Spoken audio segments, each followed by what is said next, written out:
Salut tout le monde! Hi everyone!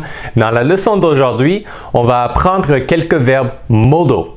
Les verbes modaux sont des verbes qui ne changent pas dans leur conjugaison. Cela les rend très faciles à retenir et très utiles. Nous allons en examiner plusieurs aujourd'hui. Ce sont ceux qui sont les plus couramment utilisés dans la langue anglaise et qu'il est très important de connaître. Alors, allons-y. Pour commencer, nous allons examiner can, can't, could et couldn't. Okay? Can, can't, could et couldn't. Ces éléments sont utilisés pour exprimer la capacité. Can se traduit par une forme du verbe pouvoir en français. Okay? Can or to be able to, we say in English. Could et couldn't sont des formes au passé de can et sont utilisées pour exprimer une capacité ou une incapacité à faire quelque chose dans le passé. Si vous utilisez could au début des phrases pour former une question, alors dans ce cas, ça augmente le niveau de respect et de courtoisie. Okay? When can is in the beginning. Okay? Au début de la phrase, in the beginning of the sentence. Okay? Vous pouvez donc utiliser peut, okay? Can ici, could, peut, okay? Pour exprimer une capacité. Par exemple, I can sing very well. Je peux très bien chanter. Vous pouvez l'utiliser pour poser une question à un ami. Can, okay, can au début de la phrase, in the beginning of the sentence, you do karate? Can you do karate? Okay. Peux-tu faire du karaté? Or, on peut dire aussi, can you guys do karate? Can you guys do karate? Pouvez-vous faire du karaté? Okay. Il y a plusieurs personnes. Can you guys do karate? All right? Vous pouvez utiliser can't lorsque vous êtes incapable de faire quelque chose. Par exemple, I can't stand it anymore. Je n'en peux plus. Okay? I can't stand it anymore. All right? Vous pouvez utiliser could lorsque vous voulez parler d'une possibilité. I could, okay, because a possibility, I could finish the project today, but I don't want to. I could finish the project today, but I don't want to. Je pourrais terminer le projet aujourd'hui, mais je ne le veux pas. All right? Vous pourriez également utiliser pourrait, okay, could, au début d'une phrase pour poser une question afin d'être plus poli, to be more polite. Par exemple, could you bring me a napkin, please? Could you bring me a napkin, please? Could, okay. Au début de la phrase, you bring me a napkin, please? Could you bring me a napkin, please? Pourriez-vous m'apporter? Could you bring me une serviette is a napkin? S'il vous plaît, please. All right? Et voici quelques autres exemples. They couldn't, okay. Dans la forme négative, they couldn't make up their minds. To make up one's mind is se décider. Okay, to make up one's mind, to make up my mind, okay? To make up one's mind, se décider, all right? They couldn't make up their minds. Ils n'ont pas pu se décider. They couldn't make up their minds. Ils n'ont pas pu. They couldn't se décider. Et finalement, when she broke her arm, she couldn't play volleyball. Or when she broke her arm, she couldn't play volleyball anymore. Okay? Comme vous voulez. When she broke her arm, she couldn't play volleyball. Quand elle s'est brassé le bras, okay? Quand elle s'est cassé le bras, okay? Elle n'a pas pu jouer au ballon volant. Okay? She couldn't play ballon volant is volleyball. All right? Nous avons maintenant les mots may, may not, might et might not. Ce sont des mots qui sont utilisés pour exprimer une possibilité ou un doute. Okay? A doubt, we say. A doubt. May est au présent et might est au passé. Okay, it's in the past. Pour beaucoup d'orateurs, may est considéré comme étant utilisé dans des situations formelles ou lorsque vous voulez être très poli. Dans les conversations de tous les jours, la plupart des gens n'utilisent pas may ou may not, mais choisissent plutôt might et might not. Et bien que might et might not soient au passé, les Américains et les anglophones en général les utilisent comme s'ils étaient au présent. La plupart des gens utilisent le mot may pour poser une question de manière polie. Par exemple, may I come with you, please? Okay. Puis-je venir avec vous, s'il vous plaît? May I come with you, please? And comme réponse, you may come, but you may not bring your friend. So, you may come, but you may not bring your friend.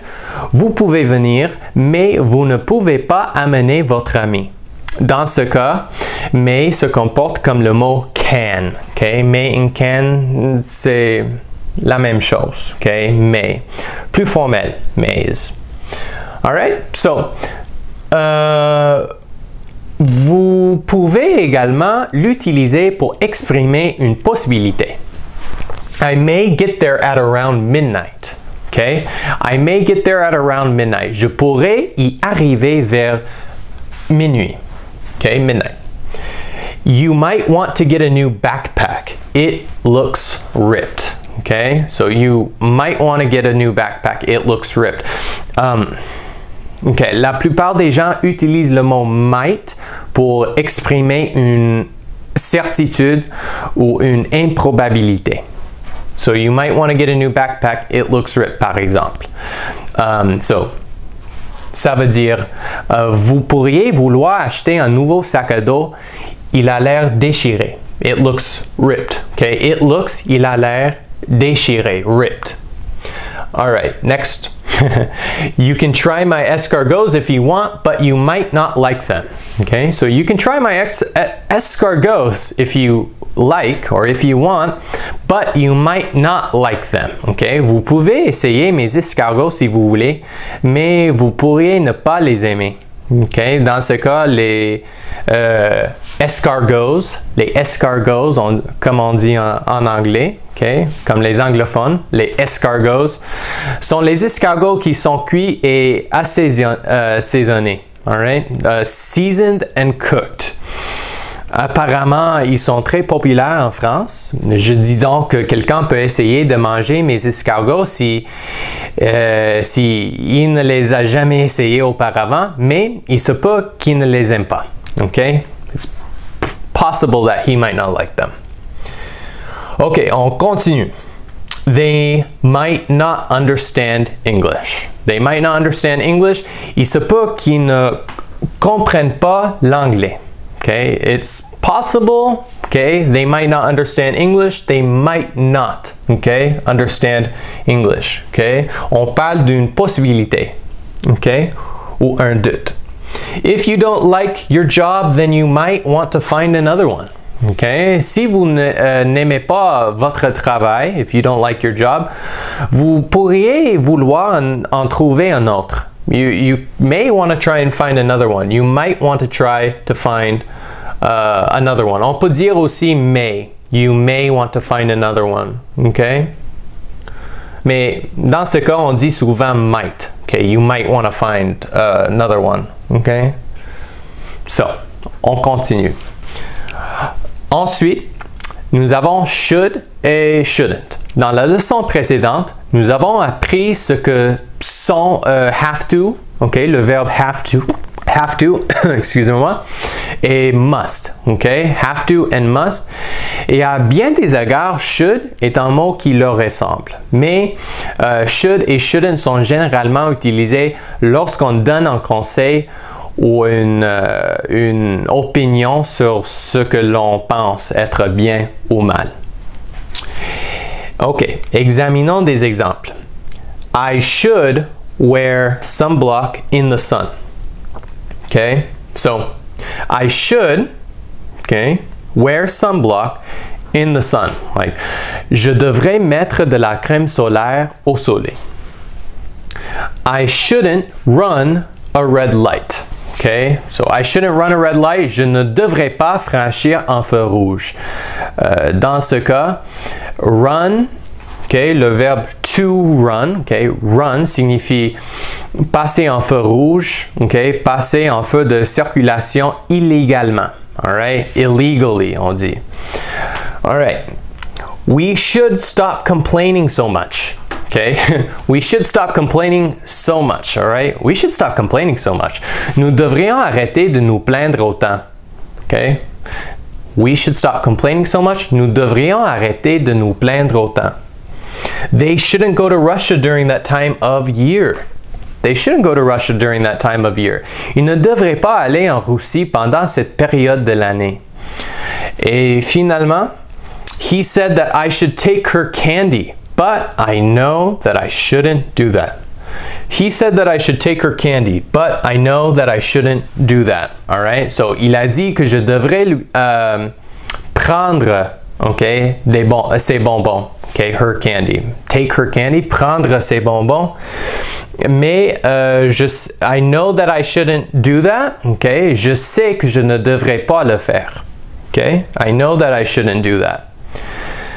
N'oubliez donc pas que should diffère de have to et must parce que vous exprimez une opinion ou donnez un conseil.